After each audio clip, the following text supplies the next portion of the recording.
is, for some of you, something that doesn't feel right. You put in all the effort, somebody else is a lazy ass. You know, it's where something is always kind of missing, or somebody's always bringing that rain cloud into a situation to, I don't know, put a damper on your dream.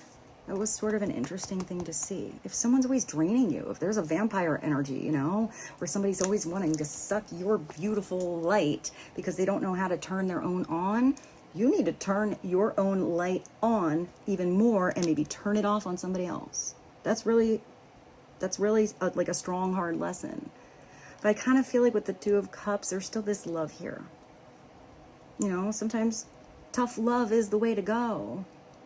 You know, especially if there's somebody that maybe wasn't being all truthful and somebody was thinking that their light was shining in a certain manner, and yet the other person internally is not feeling the same way, or not feeling like something is, it's like being on two different pages. I actually feel like it's actually the same page, but two totally different novels.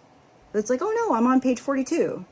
Aren't you on page 42? They're like, yeah, I'm on 42, but you're reading two different books. You know, the ending is going to be different for each of you. So if there is a situation that was unrequited love, or it's just ready to end, or it's just not what it was when you were both actually in the same page, on the same, you know, chapter in the same book, then it's getting back on the same page that, you know what, we're on different books here. So how can we really tap into this situation and adjust as necessary? So maybe there's no bridges burned, love is maintained, you take that spiritual road on a situation, and I do feel like there's a way to mend. If some of you feel like you are in anything that is unhealthy, or anything that is just not there for your highest, greatest good, and you're constantly stressed, you're constantly strained, you know, it's like you're tying down that eagle.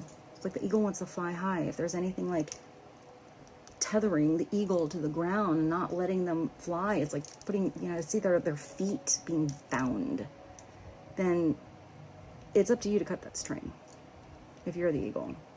If, for some of you, you have somebody that wants to fly like that eagle, and, you know, reach a dream, and your dream is now something different, grounded.